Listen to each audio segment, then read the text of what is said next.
हम पेट्स का भी यहाँ ज्यादा ये चला है ना, रुझान चला है, लोग कैट, यहाँ पे कैट ज्यादा होते हैं, ये देखा गया है कि दे आर, हालांकि उसमें पालने में हमें कोई ये नहीं है, but we have to you know carry them, but हमें कुछ हाइजीन मेजर्स का ख्याल रखना होता है। ऐसा नहीं है कि हम वो उसी प्लेट में खाए, हम भी उसी प्लेट में खाए, लेकिन पालो, इसमें कोई ये चीज नहीं है, लेकिन हाइजीन मेजर्स, ये देखा गया है न्यूयॉर्क टाइम्स में, इवन दो इट्स स्टडी पुरानी है, लेकिन उन्होंने कुछ रैंडमली कुछ हाउस होल्ड्स को सिलेक्ट किया, वहां पे स्वैब्स कलेक्ट किए, उनको फिर कल्चर किया, उसमें उन्होंने देखा मिथिलिन रेजिस्टेंट स्टेफिलोकोकस ऑरियस जो है वो 35 में से कैट ओनर्स वर 8 टाइम्स मोर लाइकली, उनमें ज्यादा था जिनके पास कैट्स थे।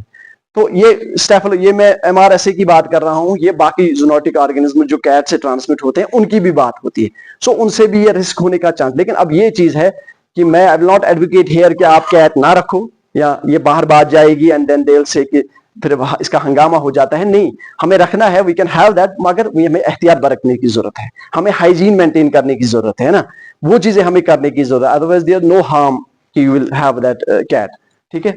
सॉरी मैं एक केस यहाँ पर जी, उसके भाई की शादी थी, तो वो बीमार हो गया, तो डॉक्टर साहब इजीली डायग्नोज नहीं कर पाए, लेकिन 10-15 दिन वो जीना या डिसएबिलिटी में रहने के बाद पता चला कि उसको लेप्टोस्पिरोसिस हो गया है। तो उसके भाई की शादी हो गई, वो सारा कुछ फंक्शन हो गया, 1 महीने तक वो हॉस्पिटल में रहा। तो हमको रखना है, लेकिन ये इंश्योर करना है कि जो वैक्सीनेशन शेड्यूल है वो पूरा ना प्रोटोकॉल के साथ फॉलो है, protocol for vaccination schedule, hygiene, जो सारा कुछ इसमें वी हैव टू। अब हमने आते हैं कि हम वन हेल्थ को कैसे प्रमोट कर सकते हैं। अब जैसे यहाँ पे सबसे जो हम सब लोग यहाँ बैठे हैं, तो हमारा इंडिविजुअल फर्ज बनता है कि हम इस वन हेल्थ को प्रमोट करें। और जो हमारे डिस्ट्रिक्ट हेल्थ और district sheep and husbandry officer हैं डॉक्टर शौकत साहब,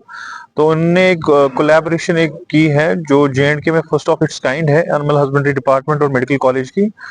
तो हम लोग यहाँ पर आज मिले हैं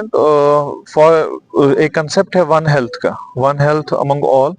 तो जो वेटरनेरियंस हैं या पैरावेटरनेरियंस हैं या जो मेडिकल हेल्थ केयर वर्कर्स हैं, we are prone for zoonotic infections. तो जूनोटिक इन्फेक्शंस वो इन्फेक्शंस होते हैं जो एनिमल से ह्यूमंस को आते हैं या ह्यूमन से एनिमल्स को जाते हैं। तो वो उनमें जो इन्फेक्शन जो मोस्ट कॉमन है, जैसे ब्रूसेला है, स्क्रब टाइफस है, तो हम आज यहाँ पर इसलिए आए हैं तो एक तो सेंसिटाइजेशन और अवेयरनेस की प्रोग्राम करने के लिए, और हमने आज उनके पेशेंट्स के हम स्क्रीन भी करेंगे, सैंपल्स लेंगे, और हम उनकी प्रिवेलेंस भी देखेंगे, वेदर जो यहाँ पर जो वेटरनेरियंस है, पैरावेटरनेरियंस हैं, क्या उनमें वो डिजीजेस हैं या नहीं है। तो इसलिए हम ये टेस्ट जो है ये एब्सोल्युटली फ्री ऑफ कॉस्ट रहेंगे। ये मिनिस्ट्री का एक प्रोग्राम है, national one health programme for prevention and control of zoonosis. तो ये उसमें JMC बारामूला प्रिंसिपल साहब की वसत से और डिपार्टमेंट ऑफ माइक्रोबायोलॉजी की वसत से हम ये एब्सोल्युटली फ्री ऑफ कॉस्ट करेंगे।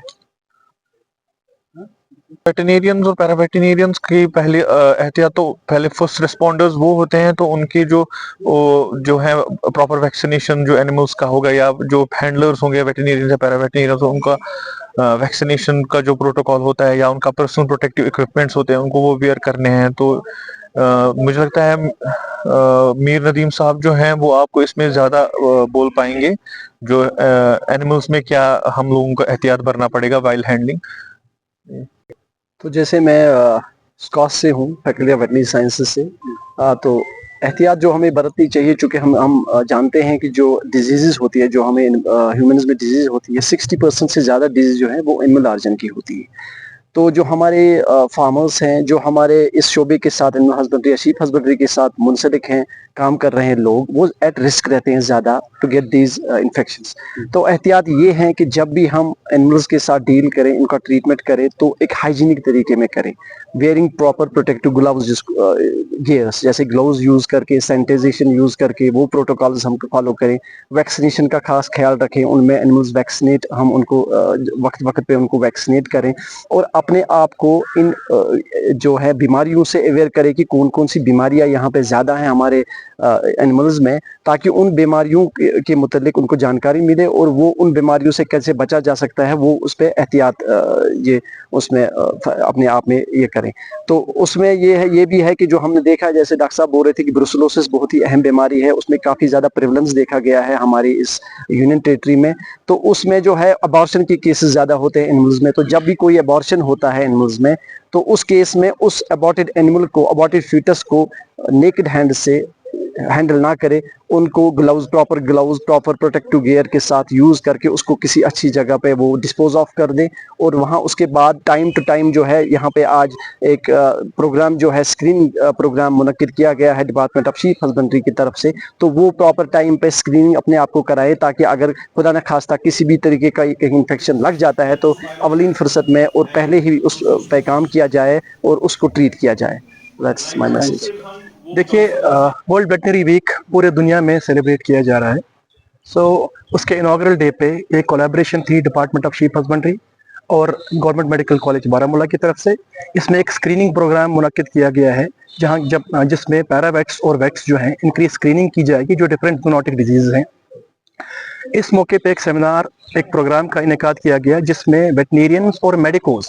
ये दोनों प्रोफेशनल्स जो एट फोरफ्रंट होते हैं जूनोटिक डिजीज के, उन बीमारियों के जो एनिमल्स से ह्यूमंस और वाइसी वर्सा ह्यूमन से एनिमल्स में आते हैं, तो इन पे डेलिब्रेशन हुई कि किस तरह हम इनको कंट्रोल कर पाएंगे। सो इस ज़मन में हम जो तमाम हमारे एक्सपर्ट्स हैं गवर्नमेंट मेडिकल कॉलेज बारामूला, खासकर principal government medical college Baramulla, और हम अपने officer district sheep husbandry officer Baramulla Shaukat साहब का